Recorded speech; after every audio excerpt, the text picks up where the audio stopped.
Welcome back to the Goal Line Stand here for part two of our draft coverage, talking about the AFC. Andrew Spaziano alongside Tom Condi. Tom, we had a nice conversation about the NFC, went through all their draft boards, and it went pretty well. It was interesting. I like looking at different teams and their mindsets. Yeah, since you're an AFC guy, you don't really watch too much NFC, so I'm glad I could lead you into that direction. Yeah, I mean, you definitely know the conference better than I do, but I love watching NFC football because it's so good right now. There's such good teams. Very competitive. Yeah, it's definitely easily the better conference. Before we start jumping into all of our draft coverage here in the AFC, because there's a lot to talk about, just want to lead off interesting piece of news that came out yesterday. James Harrison's hanging it up.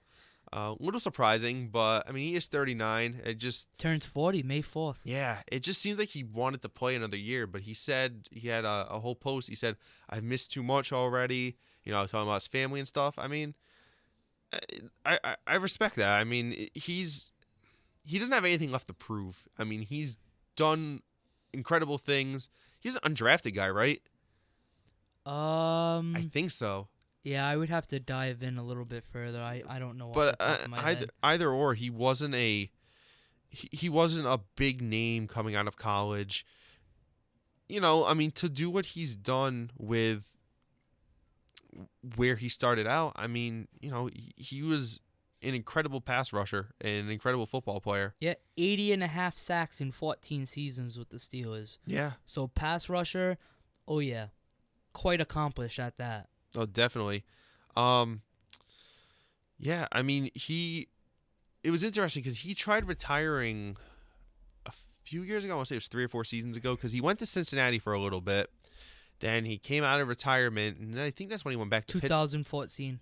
Is when he came back? Is when he retired and then, came back to Pittsburgh. Yeah, and, he's always going to be known as a Steeler. I mean, that's where he laid the groundwork for some good defenses. I mean, when he came into the league, I mean, that's when they started kind of having those tough-nosed Dick LeBeau defenses in the early 2000s, mid-2000s. He was a part of that. He was a big reason why they were so talented. But, yeah, I mean, I got a lot of respect for him as a guy who, he did play half of last year with New England, but, as a guy who was always an adversary to New England. Just under a half. He played 14 with the Steelers.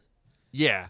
But my point being that, as a guy who was always an adversary to New England, I've always had a healthy respect for what he's brought to the table. And, yeah, I mean, he was... You know what's crazy? What's that?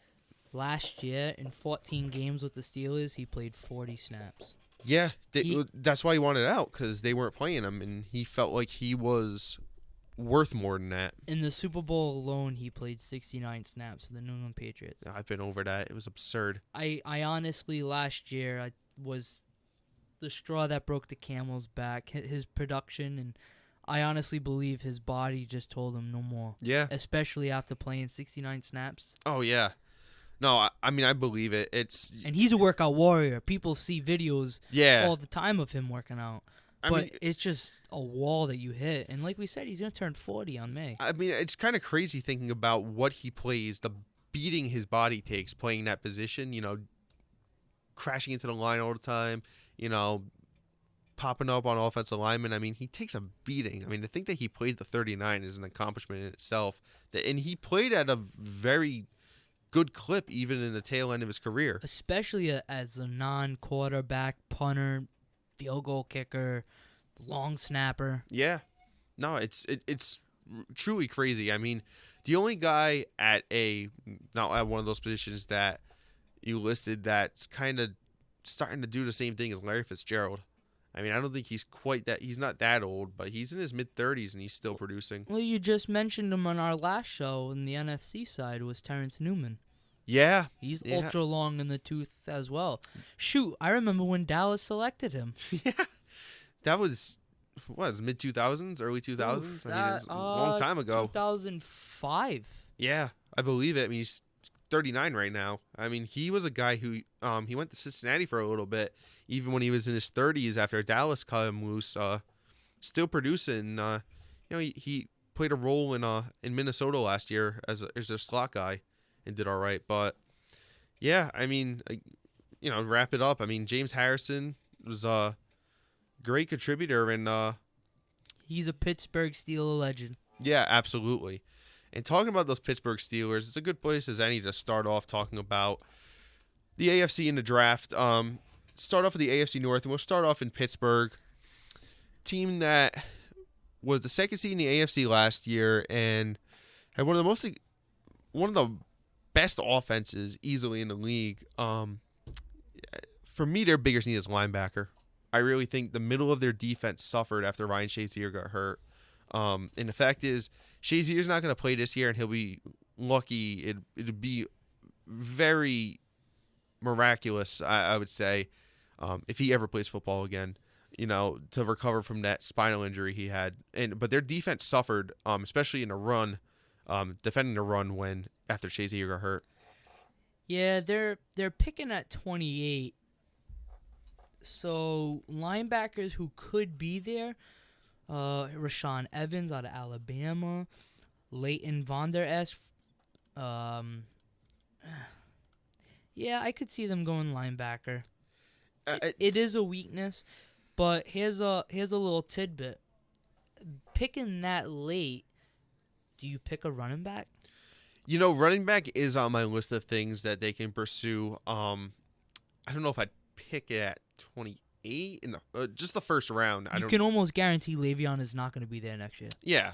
Well, I think even if you get a second-day running back, I mean, I think you're at least kind of trying to call his bluff a little bit, being like, look, I mean, we are prepared to move on from you, and even if you decide not to, you can take some of his workload off him and try to increase his longevity. Yeah, I mean, it's an interesting idea. I mean, it's definitely on the table. I just think linebacker is their most pressing need for me. Safety's up there too. Yeah, well, they got Morgan Burnett. You talked about it when you talked about the NFC and Green Bay. I mean, he has had some injury issues, but I think that they've at least addressed that need. Would I go there still in the draft? Definitely at some point I'd look into it. But yeah, I mean, their defense is decent. I just think not having a guy like Shazier, who even beyond the run game is just an impact linebacker, all around. I mean, not having him is going to leave a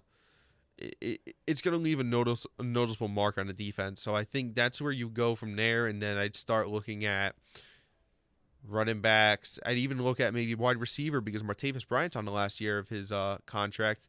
Not saying you're going to draft a wide receiver in the first round, but Yeah, it's definitely a dark horse position. But you just drafted Juju last year. True, but I mean, I think That's a lot of capital. It is, but you're paying Antonio Brown how much? 16, 17 plus. Right. Juju was a second-round pick. Second or third. Yeah. I don't know. I mean, I would draft a running back over receiver. I would too. If I had to go on the offensive. Shoot, I would pick a quarterback over receiver. And that's just because Big Ben was mulling retirement for the past 2 years. I feel like he's said something about retirement. Yeah, I mean, you do have to think about it. It's just a ticking time bomb before he goes, you know what? I'm all set. It's tough because, like you said, they're picking at 28. Nobody knows how the quarterbacks are gonna play out. Just because there's a lot of teams that could take a quarterback, but isn't necessarily a have-to thing for them. So, I don't know. I mean, Pittsburgh's got a lot of ways to go, but it's going to be interesting to see what they do, whether, whichever side of the ball they have to go for. Speaking of teams with a lot of intrigue in them, the Cleveland Browns are probably one of the most they have one of the most intriguing draft lines right now. They've got the first and the fourth pick. Everybody thinks that they're going to take a quarterback with the first pick, and I know you have tried to deviate from that, and you think that they should go elsewhere with that pick. Of course. I think they should get Saquon. Yeah. Win now. They can compete now. They get Barkley. You just traded for Jarvis. You traded for Tyrod Taylor. You already have Josh Gordon. You have a solid offensive line. Defense is, efficient. It's okay. Yeah. I mean, I'm not don't get it twisted. I understand they were 0-16 last year.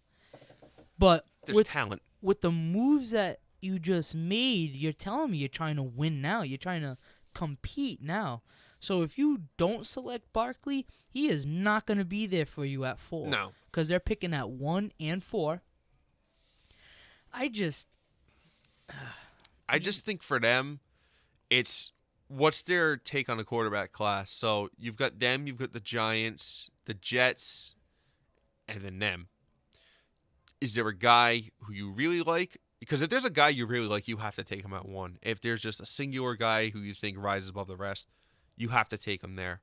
If there's 2 or 3 guys who you think, if you like Darnold and Rosen, or you like Rosen and Mayfield, or I'm not a fan of Josh Allen, but if he's your speed, and Josh Allen's been linked to them in a lot of mocks, then you can think about definitely taking Barkley and trying to take the quarterback at 4. I just think you drive a good argument because I think you're coming from a very logical, well thought out place. The problem with Cleveland is that they traded out of Carson Wentz. They traded out of Deshaun Watson. They have to take a quarterback 1 because they can't live with the fact that if they trade out, if they don't take a quarterback at 1, and the Giants take Sam Darnold and he's the next big thing, or the Jets take one of those quarterbacks and he ends up being an instant guy, they're not going to be able to live with the fact that they missed it on another guy. So they're definitely taking a quarterback. But in your little line of thought right there, that means Chubb falls to them at 4. Oh my God.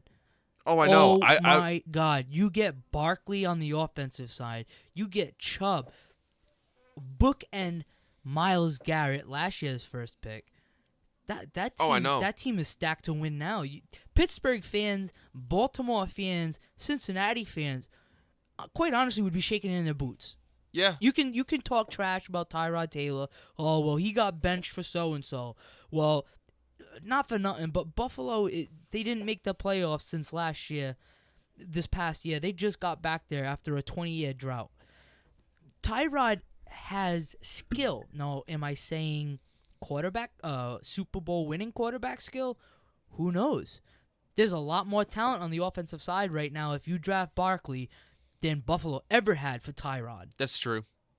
Yeah, I mean, I don't know. I just don't see them passing up on a quarterback at either of those spots. They're going to definitely take a quarterback in one of those positions. It just depends on whether they want to do it at 1 or 4, in my mind. If I had to, I'd wait till 4. Because if you pick Barkley, then that pushes the Giants to either draft Chubb, because they don't have JPP. Yep. So that he would fill right in as a starter. You have your bookends again yep. in Vernon and Chubb. Or they get who they think is the best quarterback. And it might not even be your quarterback.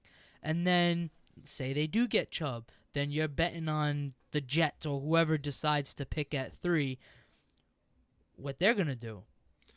Yeah, you're playing a dangerous game, I think, if you wait until 4 on the quarterback. You're playing a dangerous game if you're picking them at 1. It's an educated guess. You are, but I mean, at least you're not running the risk of your guy getting taken. Again, I mean, it just depends on what their rationale is. If they think, because the quarterback class this year, I feel like, is more of a question mark than it really has been. There's no really clear-cut guy who's number 1. It's really like there's 4 or 5 dudes who are all in like the same range, and people are ranking them in a lot of different ways. I mean, I think Darnold, Rosen, and Allen are the top 3, and then Mayfield and Jackson are kind of a little below that. So it just depends on what you think and what the next guy thinks. But I mean, they have 5 picks in the first 2 rounds. They have 2 firsts, and they have 3 seconds. So they have a lot of capital to make a lot of picks. I just think regardless of what they do, they should be a lot better next year because they got a lot of talent they'll be bringing on. It's a running joke with the Browns about, oh, well, their first-round quarterback, they blow the pick. I'm going ballsy. You know, you get Barkley at 1, and then at 4, if Chubb isn't there with the Giants, Go ballsy. Get Minka Fitzpatrick. Partner him up with Jabril Peppers. Yeah. Get Quentin Nelson. Oh my God, that offense all of a sudden is superstar studded. You have an all-pro running back, all-pro guard that you just drafted, and you're competing now. You're telling everyone that you're trying to win now. Yeah. And you know what? It's almost like that meme that you see on Facebook, the thinking one. Well, you can't mess up the first round quarterback if you don't take the quarterback. If you don't take a quarterback, and it's a funny joke, but it's true. I mean, grab 2 skill set players right now, because if you draft him at 1, you're drafting a quarterback to sit behind Tyrod Taylor. I know. What impact is that? The problem is that I think if they when they take a quarterback, because you've convinced me, there's no convincing that front office, because I think they're just dead set into it. But the problem is that they're going to draft a guy. It's going to sit behind Tyrod. They're going to start off 1-5 or something. Then everybody's going to be ready to crucify Tyrod and put the new guy in, if it even goes 6 games. And the problem with it they've had is that they give into that pressure and they start guys before they're ready. But yeah, I like your line of thinking. I just know that they're gonna. Quarterback was more of a need well before in these draft classes, which they've decided not to draft a quarterback. But now all of a sudden, since they draft Tyrod Taylor, it's as if everyone is like, oh, well, now because they drafted for Tyrod, now they're definitely going to draft that number 1. Well, I think it's because the quarterback class is seen as really deep and really talented. So if it's so deep, why draft him at 1? Why draft at 1? Again, you don't need to convince me. You've convinced me. I know how this team works, unfortunately. But obviously not, because a lot of people are like, oh, well, they should have drafted Wentz. They should have drafted Jared Goff. But if those 2 talents get drafted at Cleveland, who's to say they're the same player that they are in Philadelphia? Who's say that Goff in L.A. would have been Goff in Cleveland? That's true. No, you're very right. Could have been another Manziel. 1 year, he pops up for half the year for 8 games, gets benched, and never sees the light of the NFL ever again because he gets drafted by Cleveland. Where if they draft 2 skill set players, they get rid of that first-round aurora from a quarterback. They get rid of that, well, he's a first-round quarterback. Play him. You get rid of that. You let Tyrod play out. He's a mobile quarterback who right now has flash and juice, is the 2 best receivers. Jarvis alone, or even Josh Gordon alone, is arguably the best wide receiver he's ever played with. Yeah. Say what you want. Barkley can be his LaShawn McCoy in the backfield. And let's not forget, he has talented tight end in Njoku. Yeah. So that offense, you draft Barkley at 1, it doesn't matter who you select that for. Skill set, defensive side, offensive guard, or even you do draft the quarterback. But at least you have that cornerstone. Yes, almost like how Dallas had it with Dak and Ezekiel Elliott. But even look what well, not the exact same, but look what Jacksonville did with Leonard Fournette. They got him in last year's draft, and they got a top talented running back that they could feed. Yes, and I was just saying Dallas because then you have the quarterback and the running back to go through the rookie season and whatnot, because that's just it. If whoever they do select as a quarterback, if they do in the first round, you're gonna hear it. Play him, and then you're just giving unnecessary negativity to a guy that you traded for right before the official new NFL New Year. I know. I guess my final thought on it is that, a lot of times we come into the draft and we know what number 1's going to do. I don't think we're going to know what Cleveland's going to do until they actually make that pick, because to your point, there's a lot of different ways they can go. There's a lot of, I don't want to say your way's unconventional, but there's a lot of people, because so many people think they should take a quarterback, the less obvious route is to go the way you want to go, and that's a viable way to go. But John Dorsey and that front office are going to have to weigh what they want to do, and I think it's going to be interesting to see with those 2 picks in the top 5 how they want to spin it. I honestly I know you're trying to wrap up Cleveland, but you don't trade for Tyrod and then draft a quarterback at 1. I know. Just gonna have to see what happens. But staying in the state of Ohio, after our spirited debate on the Cleveland Browns here, Cincinnati Bengals, I think they need to go at cornerback. I think that's where they need to go. I think that's one of their biggest needs. Pac-Man Jones wasn't. I don't even think he was that great the last couple of years. Just because he was a solid supporting cast member, and that's how I would present him. Yeah, but I think if you can get a good first-round talent corner and put him across from Trey Kirkpatrick, I think you're putting your secondary in a good spot going forward. That's my take on that. I think the other that my other position that I think they should really go after, and it might surprise you, but I think linebacker. I think Vontaze Burfict is talented. Guy can't with the suspension. Yeah, but he can't stay on the field because of suspensions, because he's getting knocked for PEDs, or dirty hits. I mean, I'm not saying you have to move on from Burfict right now, but you have to think long term. How much longer are you going to put up with this guy's crap? Yeah, they could select a quality linebacker at 21. I think offensive line's another place they can go. Yes. Yeah, you can never have too many.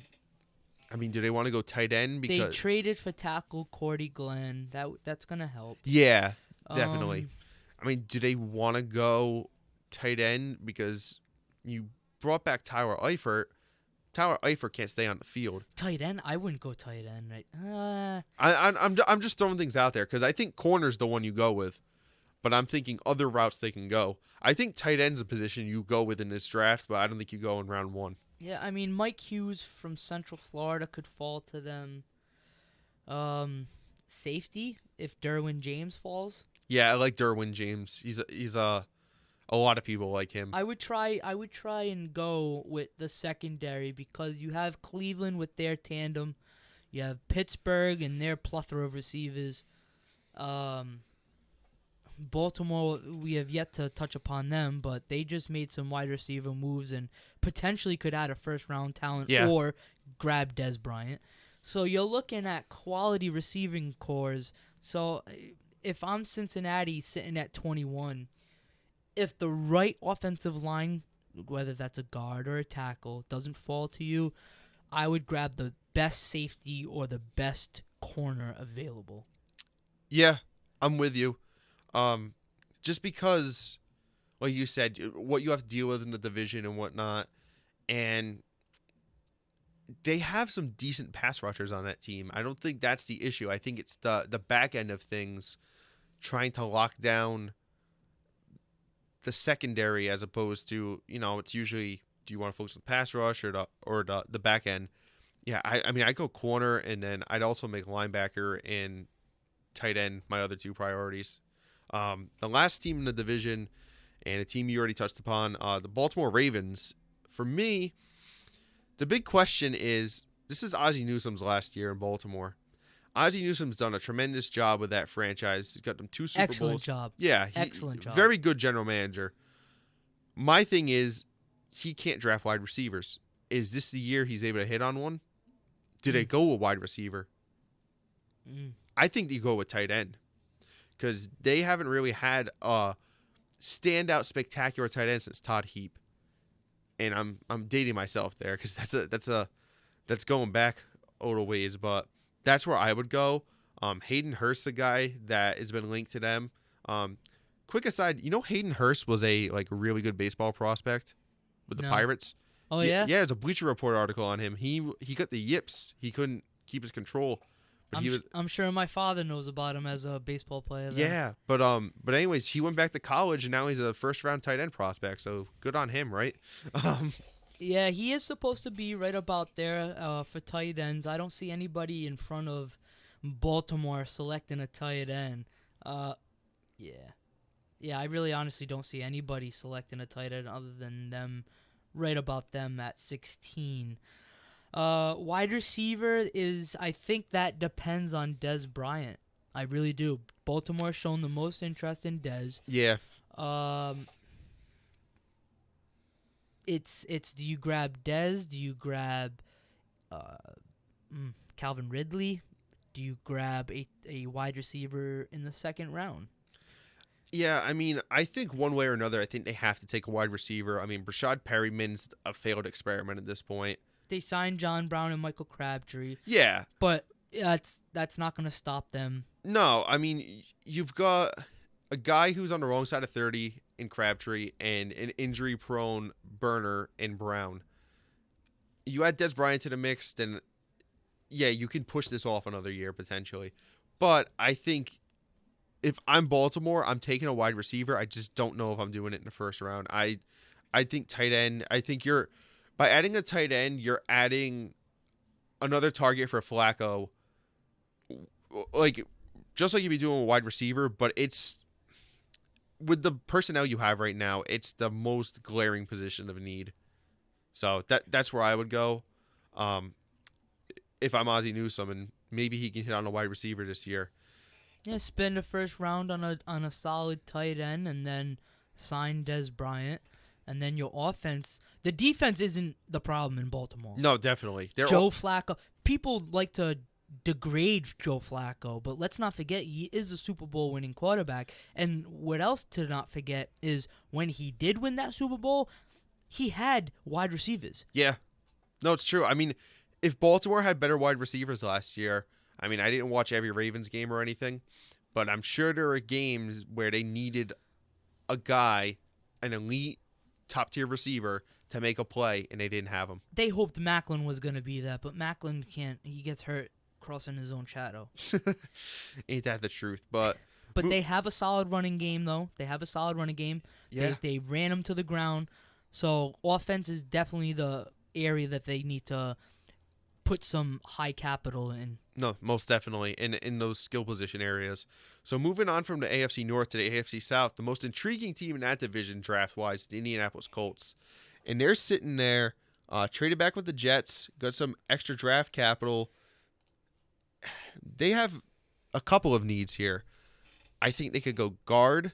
They could go with Quentin Nelson, who is an excellent guard prospect. Like, he's probably one of the most sure things to come out at the guard position in the last, I don't know, few years at least. I don't know if Bradley Chubb's going to fall there. I mean, he could. It depends. It depends on what Denver wants to do. It depends on what the Giants do. It's possible. But I think offensive line's the first need for them. And, I mean, they got 3 second-round picks, too. So they have back-to-back the 4th and 5th in the second round and the 17th. And then the 3rd pick in the 3rd. So they have enough draft capital, I think, to put together a good class because they have a lot of holes to fill. Yeah, I honestly don't see guard from Notre Dame, Quentin Nelson, passing them. No, he's definitely not passing them. If Chubb is unavailable. Yeah, I mean, and Barkley. Let's not forget, if Saquon Barkley falls, just saying. Oh, it's tempting.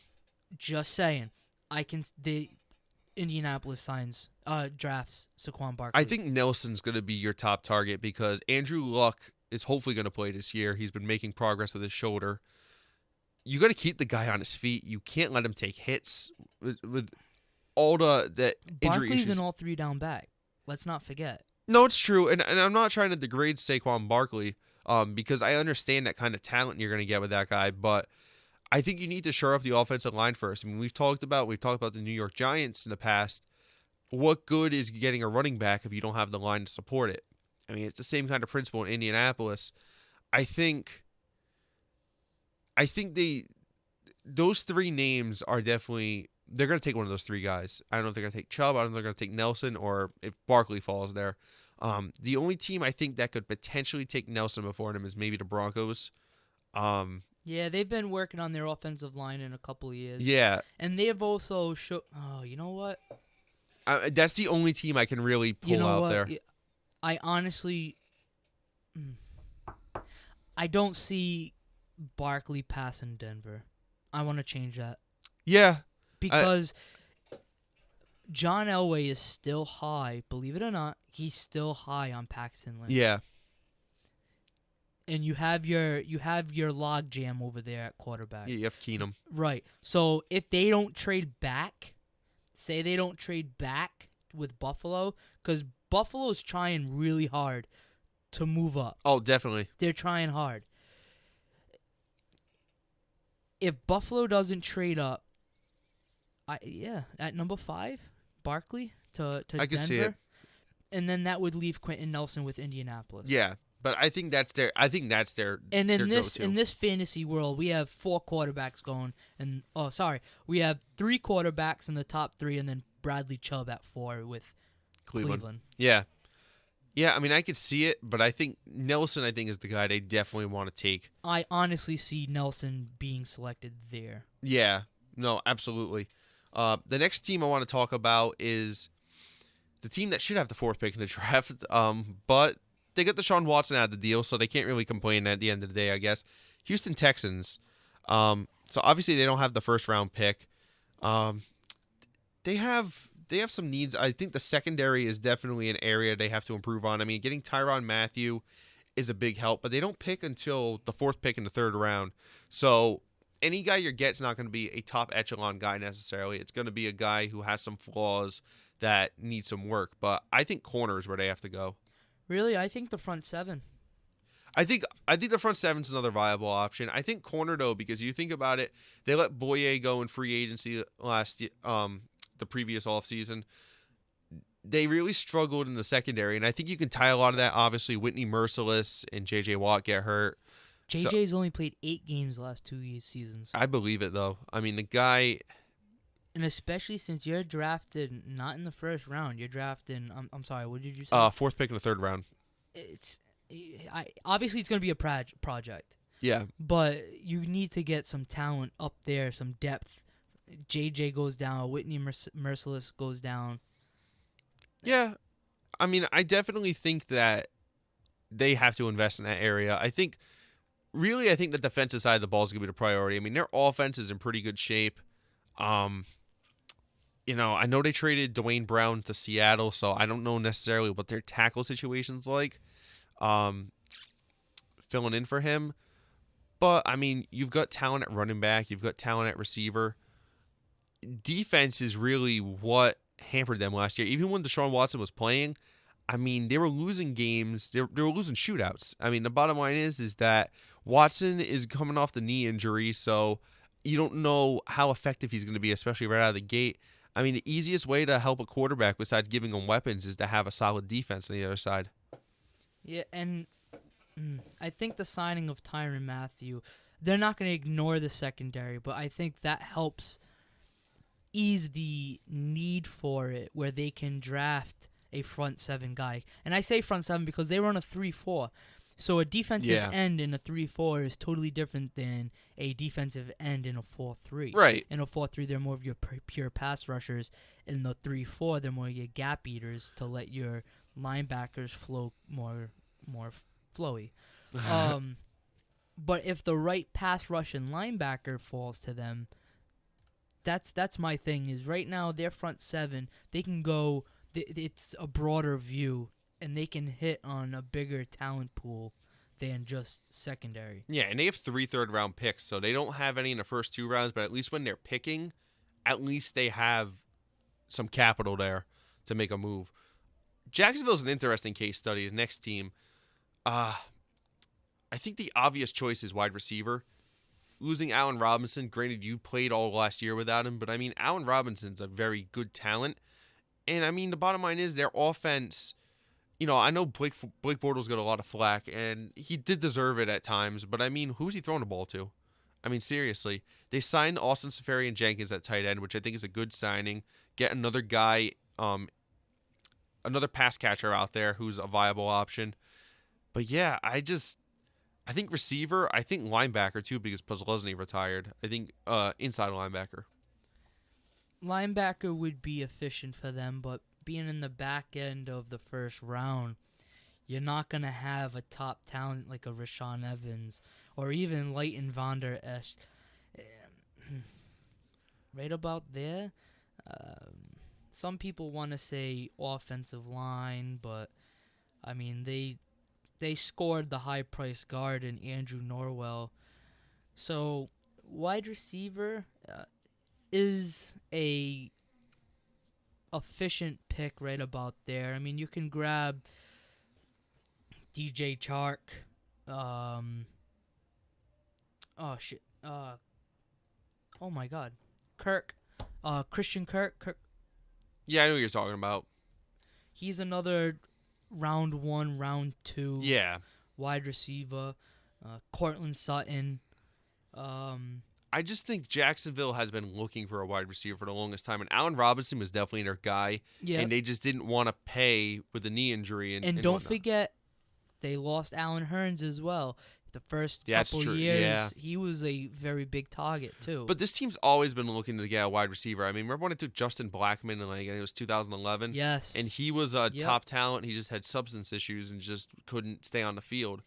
Yeah, being Jacksonville, they're going to keep an eye on what Arizona, Baltimore, and Dallas does, just for the pure fact that those are the 3 teams in front of them that are really wide receiver heavy in the needs category. So if they could score someone that is falling, I'm sure they'll pounce. No, definitely. I think the other thing, I'm talking later in the draft, I'm talking mid-rounds, they might want to scoop a quarterback. I mean, they might just want to... As a project, yeah. Yeah, I mean, you might just want to consider it just because you know what Bortles is. He's serviceable. I mean, if you think you can get a guy in the 3rd round and kind of mold him into something, and in a few years when the Bortles contract's up, maybe you consider putting them in there. But it's definitely not the top need for them. The last team in the AFC South, very intriguing team just because of where they are, the moves they made in the offseason, is the Tennessee Titans. Where do you think is their top need if you're Mike Vrabel in front office? New jerseys. New uniforms. Oh, I'm sorry. Talking about the draft? Yeah. Preferably. I do like the new uniforms they rolled out. Not to get too sidetracked. It's different. I did see them. Crap, I have to look at them again. But I remember when they came out, I was like, they're interesting. Yeah, cool. They're picking at 25, so they scooped up a few guys out of New England. Yeah, they got Lewis and they got Butler. I think the secondary's in pretty good shape over there. They made the playoffs. How, I don't know. I mean, walking into last year's playoffs, to me, they were that team that was in, but they didn't deserve to we talked about that so much, and then they go and beat the Chiefs. Yeah. So.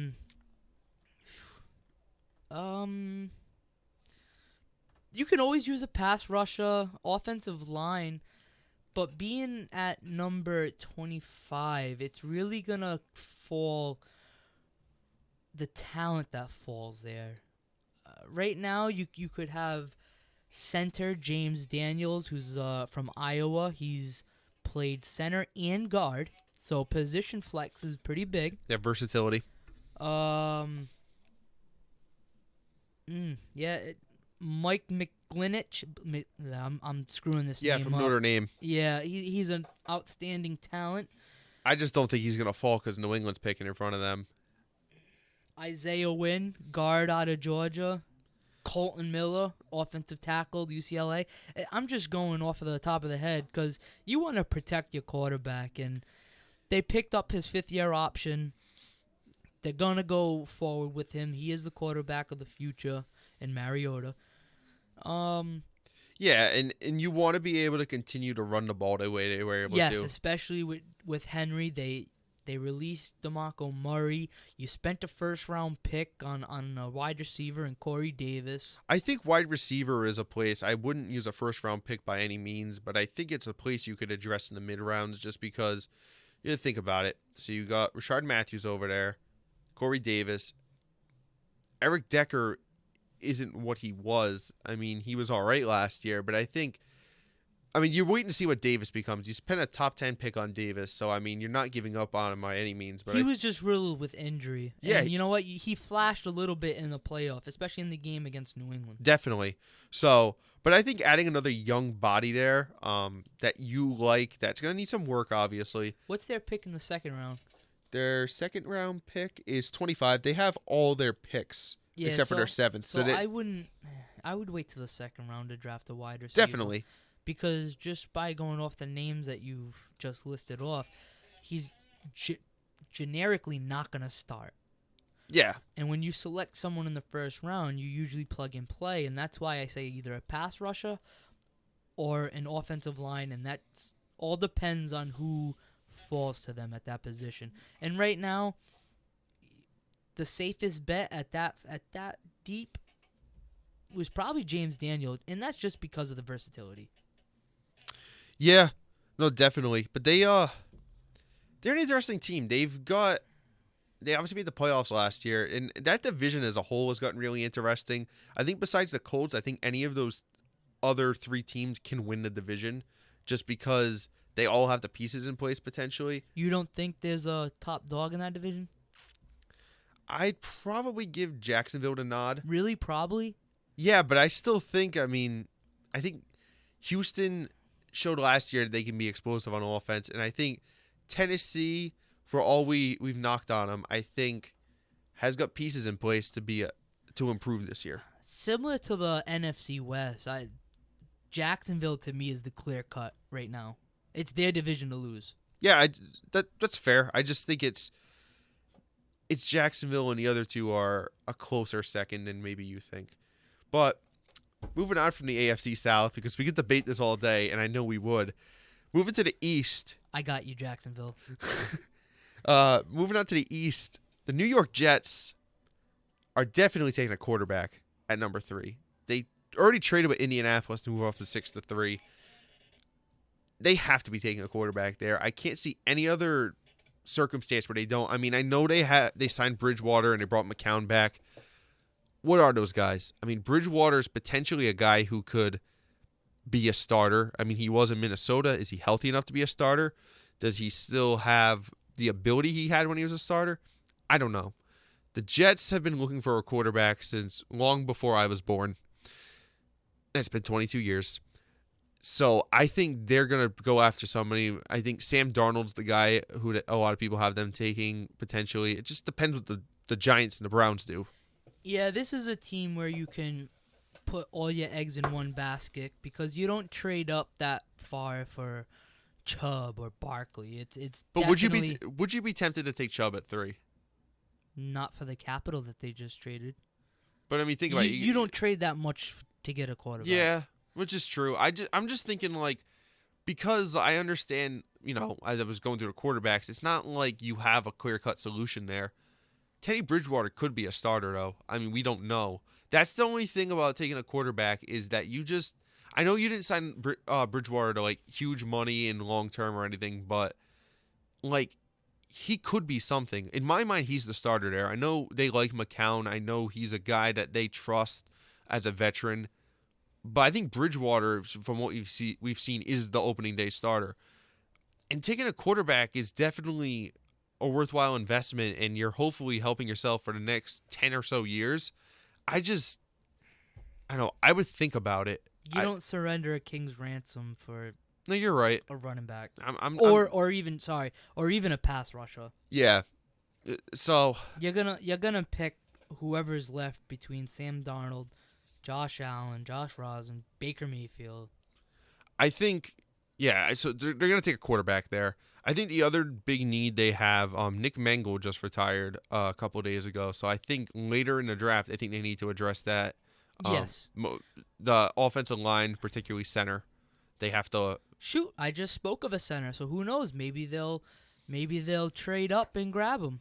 Yeah, I mean, they trade away a decent amount of draft capital. They don't have a second-round pick. They have... Oh, that's right. The 8th pick in they gave it to the Colts. Yeah, that's why the Colts have back-to-backs. Yeah. And so scratch that. Scratch that idea. But I still think they're gonna get they're gonna have to go after a center just because of that that whole thing. Buffalo is another team continuing the AFC East who interests me. Just because I like what they've been doing there.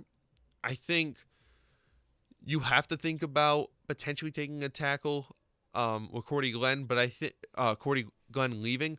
But I think the big thing that everybody's speculating is they have 2 first-round picks. They have 12 and they have 23. People think they're going to move up for a quarterback, and I think that's definitely possible. People have said they'll trade with the Giants. People have said maybe they trade with the Broncos.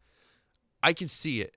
You brought in A.J. McCarron. I mean, there's a lot of people who like what he brings to the table, but at the end of the day, he's not a surefire thing by any stretch, and Buffalo's been looking to replace Jim Kelly when you come down to it, and they have an opportunity with this quarterback class maybe to do it. Yeah, they're a bit peculiar. I know you just signed A.J. McCarron. They have 5 of the draft's top 65 selections. Yeah. But right now, I would address that offensive line. I really would. No, I'm with you. You can't protect A.J. What makes you think you can protect a rookie? I might be doing a great disservice to Tyrod Taylor here, but at the very least, is A.J. McCarron going to be any worse than him? You know what I'm saying? Like, yeah, he was a backup, but he also played pretty well when he had to start. He almost won a playoff game for the Bengals. He should have won a playoff game for the Bengals. I mean, I'm not trying to hype this guy up like he's the next coming of Drew Brees or anything, but like, I mean, I think he has ability to play at this level. So I think if, like you're saying, if they bolster other positions of need, I mean, you made the playoffs last year with Tyrod. I mean, can McCarron do what Tyrod did? Like, I think he can. Not with the offensive line they got right now. Well, exactly. So if you shore up the offensive line, I think they have pieces around. I think you do have to go look at wide receiver too. I mean, doesn't matter. You can't throw the ball if you can't stand up. No, I got you. But like you said, they have. Listen to this. They traded Cordy Glenn, Eric Woods, and Richie Incognito just retired. Yeah, no, they have a ton of needs on the offensive line. That's 3 out of 5 starters on the offensive line that needs to be addressed. Yeah, and especially sitting at 12 right now without trading up. Yeah, 12. Yep. Right? Yeah, 12. They can grab a tremendous talent on the offensive line there. And I think that's what they should do with 12. But I think at some point in this draft, you said they have, 5 of the first 65 picks? Yeah, they're picking at 22 as well. Yeah, they got 22. Then they have 2 picks in the second round, and then they have the Browns pick in the third round, which is the first pick. So I think you get a wide receiver at some point in there. I think in the first 2 picks? No. I'm saying in one of those 5 picks.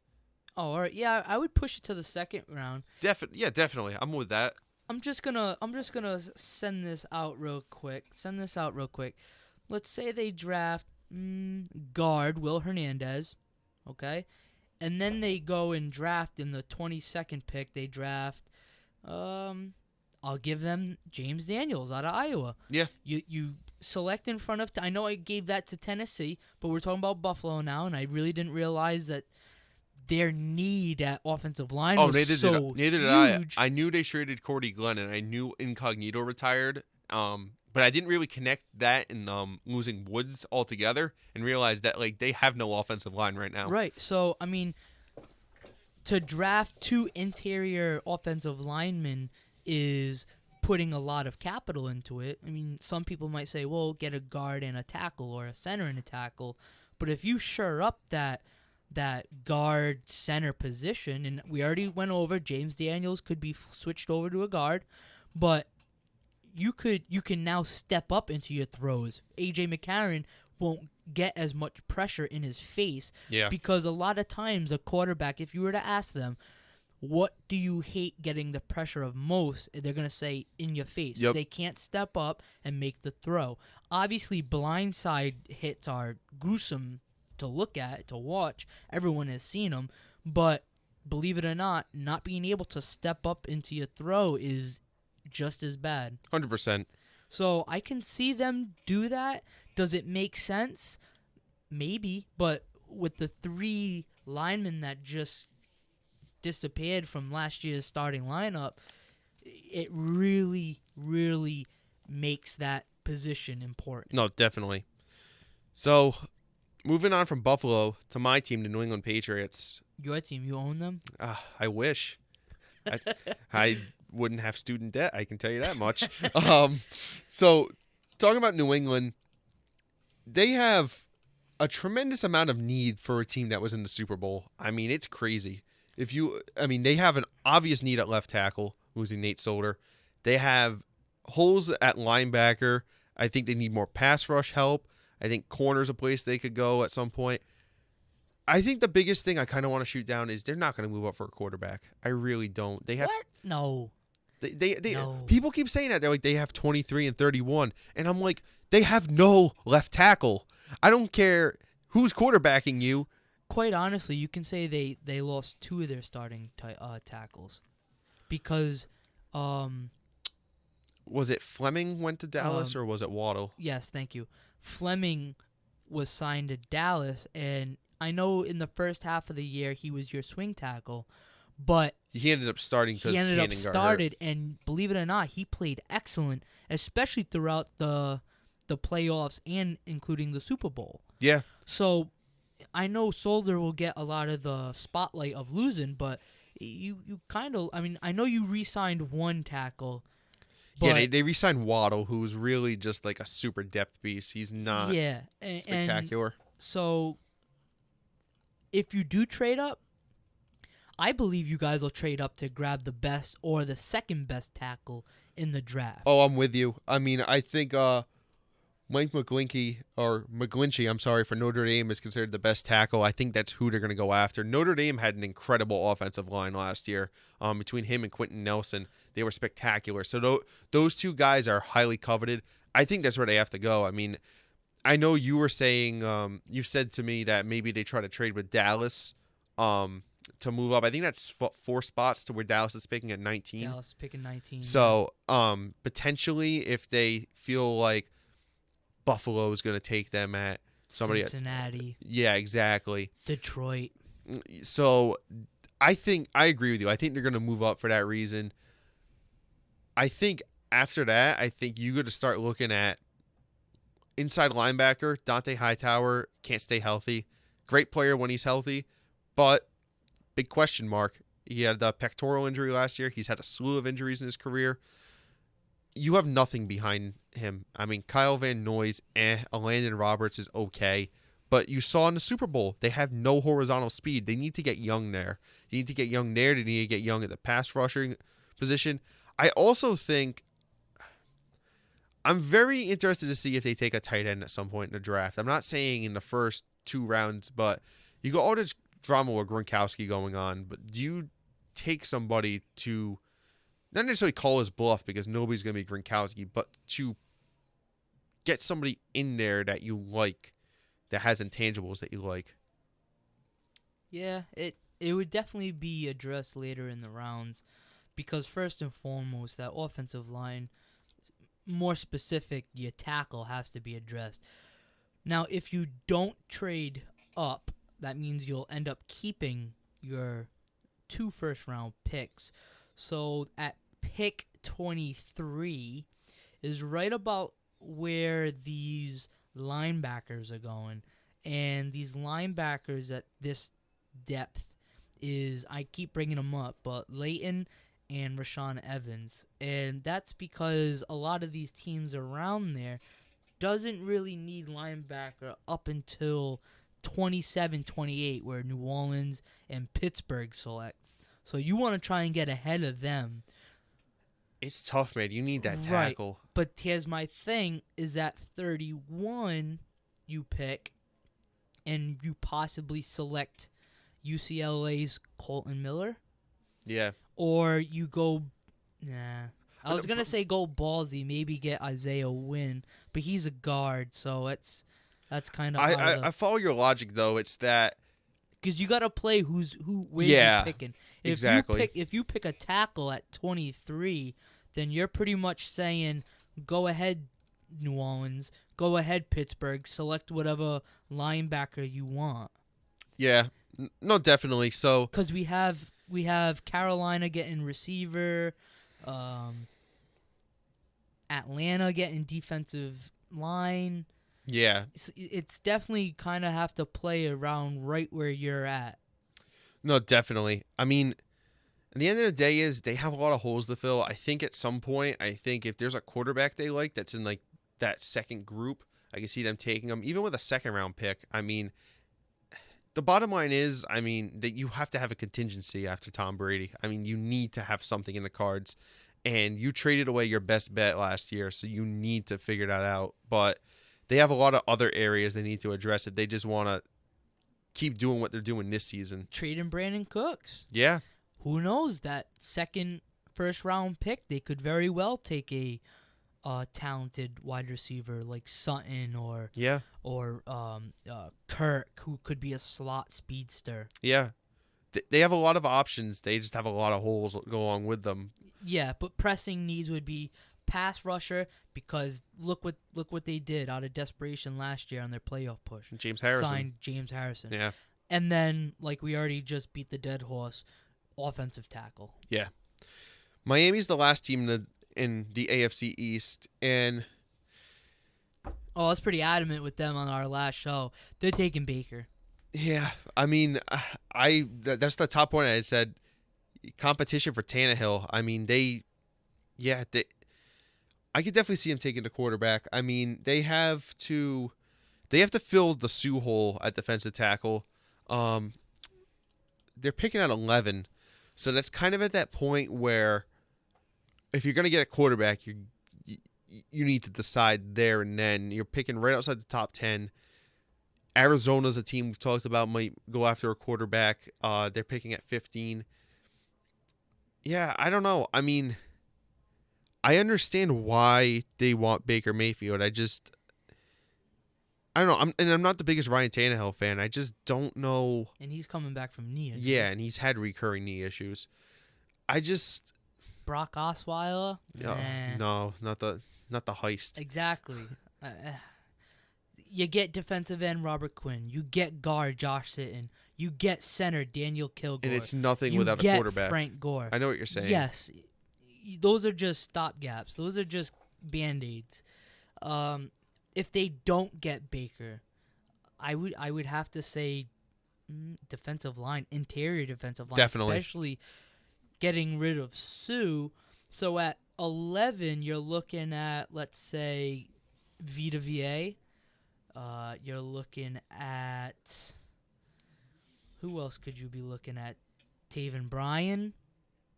So you right about 11, you could pick the best defensive tackle on the board, because I don't see anybody in the top 10 selecting a defensive tackle. Yeah, no, I'm with you. I just... You really think they're going to go after Baker? I mean, that's your adamant...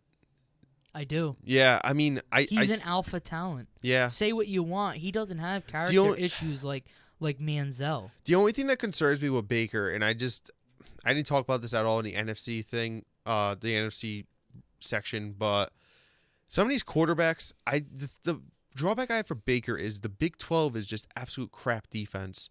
I just don't know what you're getting from him, and I think he has talent. I'm not trying to dispute that, but my whole thing with him is like, what's he been playing against? He had a decent game against Georgia, but Oklahoma's offense is a lot of like trick plays, misdirection, that kind of thing. But I think that's what will make him fall. Oh, definitely. That's why he's not going in the top 5. I like him. That aspect of it makes me very weary of it. Let's say after number 5, after the 5th pick, after Denver, Indianapolis, Tampa Bay, Chicago, San Francisco, Oakland. Yeah, none of them are taking quarterbacks. Will not be taking quarterback.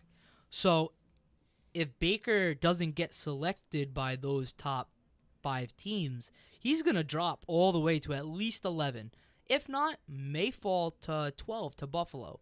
But I really honestly think if Baker falls to 11 to Miami, Miami's going to bring him in, and he's going to be a competitor. And he could ultimately be your kickoff weekend starter. Oh, I would believe it. I don't know off the top of my head the Tannehill contract, but I think if they cut bait with him, they do save money. And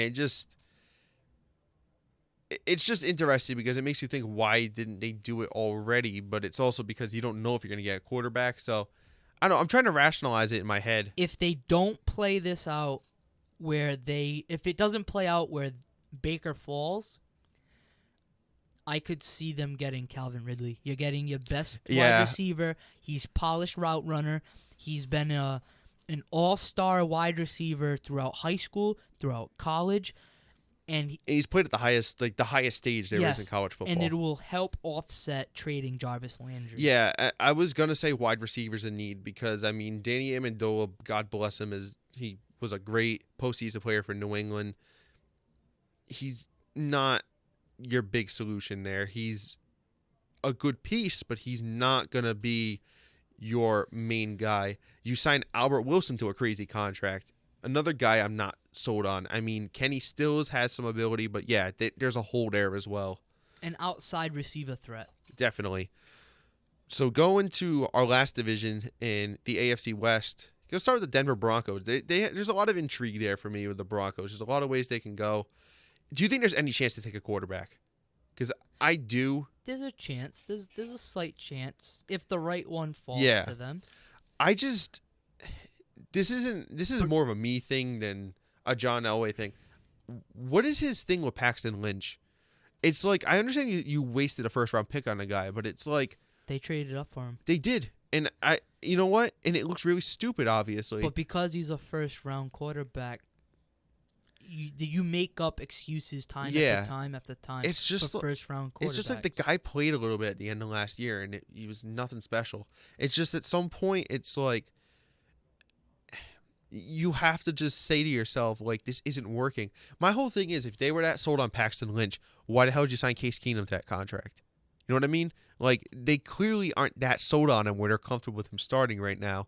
But I do get the investment part of it. I'd be very tempted to take a quarterback. But again, if it's the right guy. If the rumors are true that John Elway is still big on Paxton Lynch, I would say you either address offensive line. Yeah. If Quentin Nelson falls to you to 5, or you help offset getting rid of Aqib Talib, and you get a solid corner in. I'm sorry, I'm pulling it up right Ward now. from Ohio State, I think is the top guy. Denzel Ward, Ohio State. Yes. I'd almost say if you want to take a corner, I'd consider trading back. Not super far back, but see if you can get a desperate team that, Really? I don't know. You're at 5. You get your option of getting the best corner. True. And let's not forget, Aqib Talib is still talented. It's not like he's falling off a cliff. It's just... Well, Chris Harris is a really good talent there at corner. Yeah. And I'm not saying you should never have too many corners. Yeah, I'm not saying you shouldn't take a corner. I'm just saying, like... I don't know, because they've been a team that's been rumored to trade back, but I don't know if I trade back to Buffalo at 12 because that's a team they've been tied to. I mean, yeah, you're not getting the top shelf corner. No, you're not getting Minkah Fitzpatrick at safety. You would really be kind of circumcising yourself on getting your selection. Yeah, I take this back because Tampa's picking at 7. They're taking a defensive back mostly or a pass rusher, but I think they're probably going to take a defensive back with who's going to be there. Chicago's another team with defensive Tampa? back. Yeah. I don't know. We talked about it, but I mean, they're on the table. Chicago's on the table, and San Fran and Oakland are on the table. So yeah, I take what? Defensive back potentially. I'm not saying we already went over this in the NFC side. I'm not saying all of them are going to surefire take a defensive back, but do you want to run the risk? I'm defecting to your side here about trading back. But I don't. You see. I don't see a solid corner being there at 12. That's what I mean. I'm flip flopping here. I'd probably just take the corner there or Quentin Nelson because I know their offensive line's been a bit of a project there, but I mean Nelson is supposed to be a generational guard talent. So I mean if he's there, I don't know if you can pass up on that. Yeah, they speak very highly of Quentin Nelson, just as much as when Zach Martin came out of Notre Dame. Yeah, it's great offensive line school. That's huge. I feel like every year they're just churning out offensive linemen. Yeah, and similar to what Wisconsin used to be. Wisconsin still gets them. It's just, Notre Dame's the big offensive line powerhouse right now. So I just brought up Oakland, so we might as well just talk about them. So Chucky's going to be doing his first draft in like 10 years. They're John Gruden with the Raiders. What do you think their biggest need is? Because I see a big need, basically the defensive side of the ball. Linebacker. I say linebacker. I'd say preferably inside linebacker. Yeah, I could see corner as well. I think they need to improve the spine of the defense, and by spine I mean defensive tackle and inside backer, safety. Yeah, I can agree on all that. Yeah, they've been trying to address those needs, Oakland, with picks, and they've gotten some guys that have been able to help them, but they need more. Their defense sucked last year. I mean, their pass defense wasn't that good. You know, they've got Khalil Mack and Bruce Irvin are two good pass rushers, but I mean, the back end of things is a mess.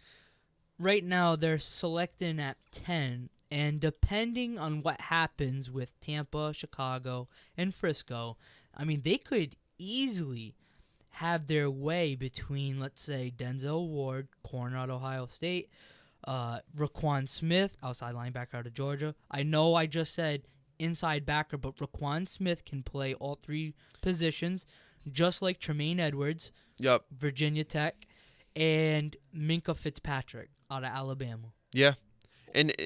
Or Vita VA.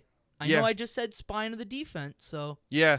No, definitely. But, I mean, I think regardless of where to pick, it has to be defense. I mean, their offense struggled last year. I'm very curious to see how they are able to bounce back, changing the scheme. Obviously, Gruden's going to put his spin on things.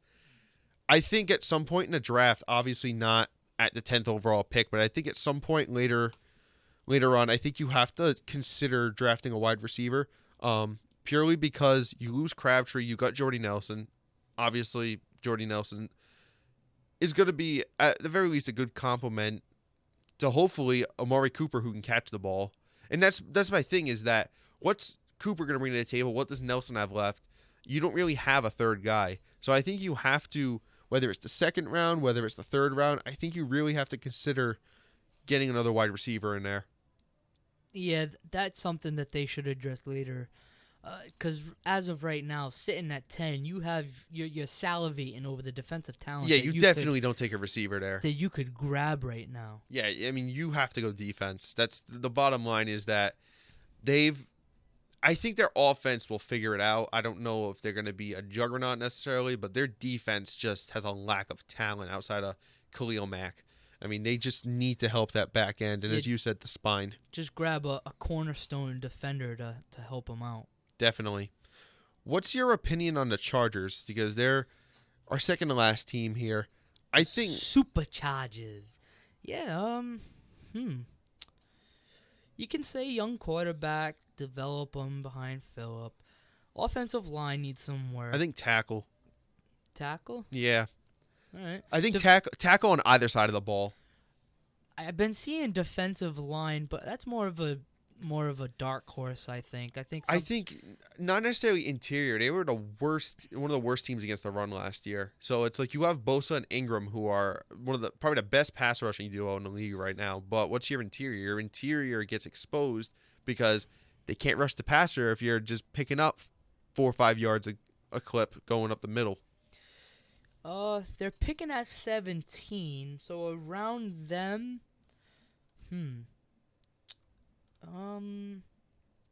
maybe they don't go offensive line that early, because after Quentin Nelson, it's kind of a fall off. Derwin James, Florida State safety. Yeah, it's an option. I mean, they have solid corners, but I know safety is a bit of an improvement spot for them. I mean, they haven't had a real solid safety since Eric Weddle left.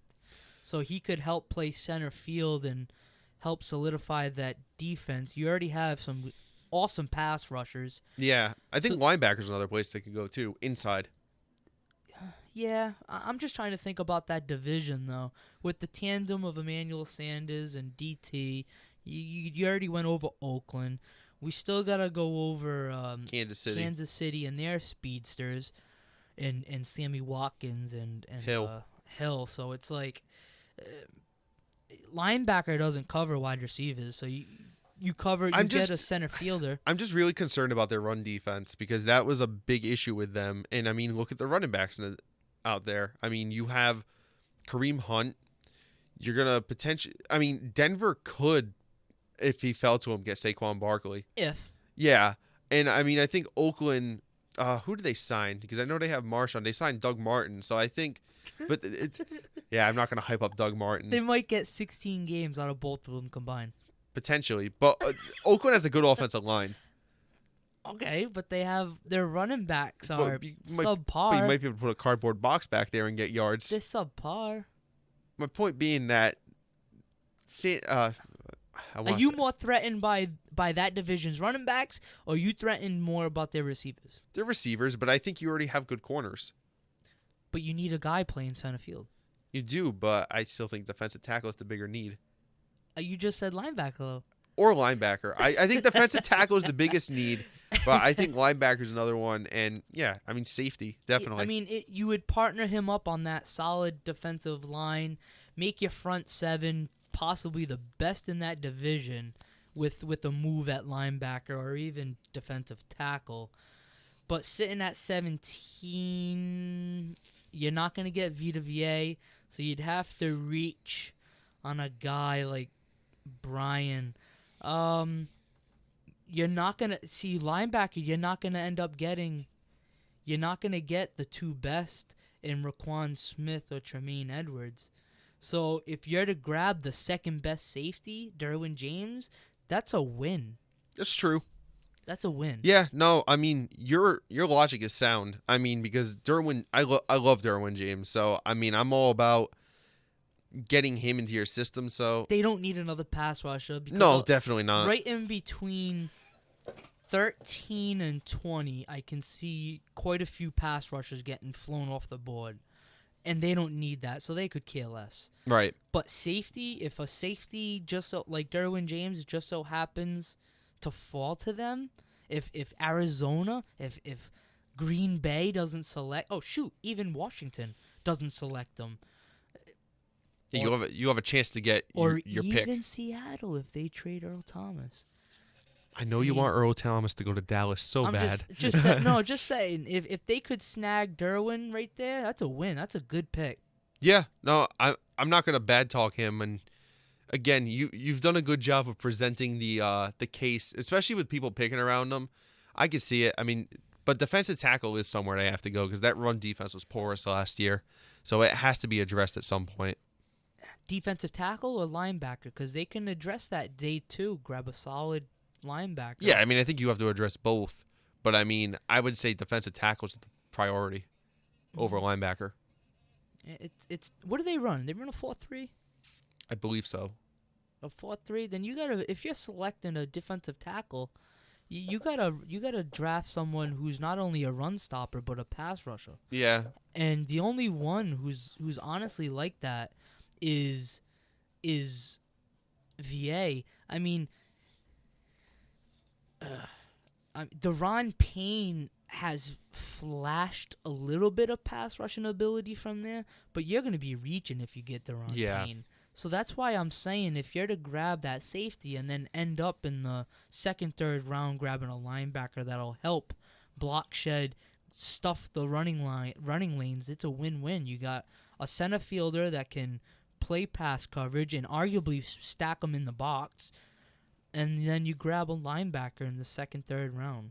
That's fair. Because there's a lot of one technique defensive tackles that are falling down draft boards because they don't present themselves as pass rushers. And that's the thing with a lot of NFL teams is that they're not going to select a defensive tackle in the first round that's just a pass rusher or just a gap eater. If you're selecting a defensive tackle in the first round, 9 times out of 10, you flashed both pass rushing ability and run stopping ability. No, you make a very valid point on all fronts. It seems to be a trend with you. You've done a very good job of swaying me from positions in these last 2 episodes. It's my league, so I just it's Tom's league. We're all just watching it. So the last team for our entire draft, our draft preview here is Kansas City Chiefs, and off the rip, don't have a first round pick. They have the 22nd in the second round, and I think the obvious improvement here has to be corner. You trade Marcus Peters, you're not going to get a Marcus Peters talent in the second round. They got Kendall Fuller, though. They did, but I mean... David Amerson. Oh, they got Amerson from Oakland, right? I still would go at corner. That's just because the secondary was so crappy last year. I mean, I would go there. I mean, I'd still go linebacker, even though you got Hitchens. The defense is the priority. The defense... I would go defensive line. I'd also, because, I mean, you still haven't really filled the gap that Poe left when Not only Poe, but Tamba Hali, too. Yeah, that's true. They need another guy on the outside. The thing is Anthony Hitchens is going to be an inside backer. They run a 3-4. Anthony Hitchens is not a pass rusher. Right. So he's going to be your 3-4 tackler. And what I mean by that is he's going to play sideline to sideline. And they got an excellent linebacker whose mental game, whose study of the game is through the roofs, because let's not forget, he learned under Sean Lee. So he's very cerebral. He knows what you're going to do before you even know what you're going to do. So I really think that they're going to address either defensive line, because they run a 4-3, so they can grab a nice solid 1 technique or a 0 technique, which lines up right over the nose defensive tackle. Or they can get a pass rushing linebacker who might be lacking in run defense, but is a good pass rusher. Yeah, and because you've signed Hitchens, you want to improve in all facets, but because Hitchens is, as you said, such a good player, sideline to sideline, he might be able to fill some of that deficiency in the run game. But yeah, they've definitely got to address that. I mean, their offense, I'm not necessarily sold on Sammy Watkins, the money they gave him, but I mean, their offense overall, they've got more than enough weapons. They got the quarterback. Their line is in fairly good shape. If they didn't have Travis Kelce, I would argue that they need a receiver that would run over the middle, but because they have Travis Kelce, they got one of the best tight ends in football. I think they'll be all right. Well, I say that because Sammy Watkins, when was the last time he ran over the middle? Oh, exactly. And besides drag routes, I don't really see Tyreek Hill running over the middle. And why would you waste that anyways? He's a straight line runner. Oh, exactly. But to your point, they have Kelce over the middle, and that keeps the safeties honest. Right. So I don't see them going offense up until probably, I don't even know. Yeah, they have their second.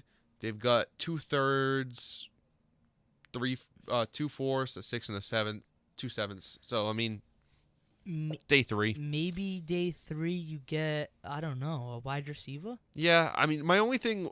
Or maybe a young running back behind Hunt who can run in the preseason and to spell him? Yeah, my thing with their receivers is not that, those 2 are obviously the starters. That's not a question, but who's your third? Well, yeah, that's why I bring that up. Yeah, I would try to get a third guy in there. And, Travis Kelce's your guy in that receiving core.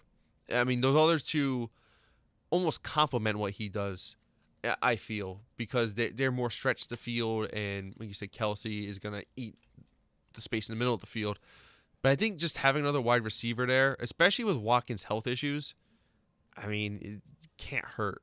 But as we point out, the defense, and particularly needs to be addressed. Oh, 100%.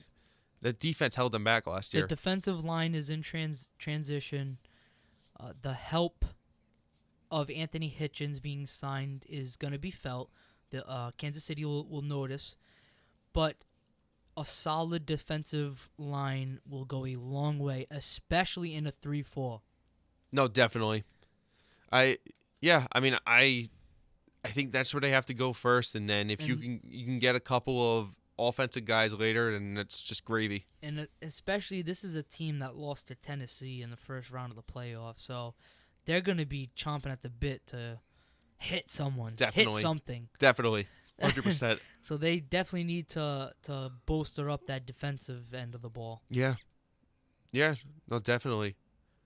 We're out of teams here, my friend. You got any last thoughts before we sign off?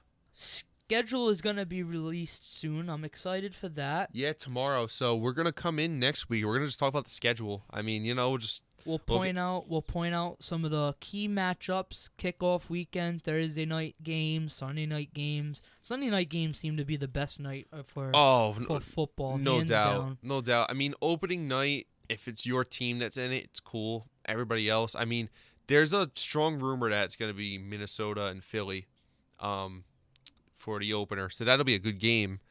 But yeah, man, it's all rumors until it actually goes on. So black ink, white paper. Yep. So by the time this posts, the schedule will actually be out. But we'll be in next week, talk about the schedule. Then after that, we're gonna have to break down all our break down the draft. Yeah, we're gonna have to break down the draft and see how we all got it wrong. 3 days worth of it. I know. Actually, one big perk, everyone, if you guys could, look at Mike Mayock's mock draft. He usually releases it the night before the draft, and honestly, his is probably the most organized mock draft that you can get. I mean, a lot of these mock drafts, you'll get 22, 23 of them, and it's like, well, you're just going off of the whim, where at least Mike Mayock's mock draft, which well thought out. Exactly. He waits until the week of the draft, where all the teams have already addressed their free agent needs and everyone's pro days are done, everyone's pre-draft visits are done. So, like last year, he had Alvin Kamara going to Green Bay. Yeah, you were reading it to me. Yeah, obviously he was far off, but just the fact that he was able to acknowledge that talent, I think, is fascinating, because he was a guy that him and like Kareem Hunt, nobody ever heard of him, and they were two of the best running backs in the league last year. Yeah, so it's he knows the game in and out, and I'm not trying to be biased, but I just don't like ESPN's mock draft, Mel Kiper and Todd McShay. Mel Kiper has some of the worst hair I've ever seen in my life. It pisses me off. Yeah, those two guys, I just feel like they just say stuff to say stuff. He almost reminds me of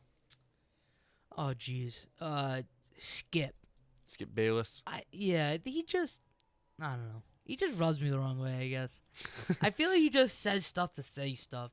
Like, yeah, New England will draft Javaris Jackson. They're going to trade up for Jackson because they need a quarterback because they don't want to have egg on their face after losing Jimmy G. What, dude? Well, I don't know. I could care less for ESPN analysts. I hear you. If it makes you feel better, when I watch the draft, I have NFL Network on. I don't. It's literally the network for the league. Like, of course, it's gonna have the best coverage. Like, this is what their entire existence is around the sport. But even during the football season, Mike Mayock, he's always talking about these college talents. Yeah. And he's around the college level and around the NFL level, and he just does a good job with bringing in the NFL crowd to the collegiate crowd and vice versa, because someone like me, I'm not really in depth with the collegiate level except for when this pre-draft process comes. Yeah. Where someone like him, he's very knowledgeable on both ends and he helps bring them together for a good marriage, especially this time of year for the draft coverage. No, definitely. But can't wait for it. It's 8 days away. Actually, when I had my computer on, it was literally counting down at the bottom of the screen on the NFL Network thing. So we're under 8 days. So here we go. Thank you for tuning in, and be sure to stay up to date with us. We're definitely going to post some stuff during the draft if anything crazy happens like it usually does. But thanks for tuning in, and be sure to give us a listen after the draft. So thanks for tuning into the Go On Stand, and have a good night.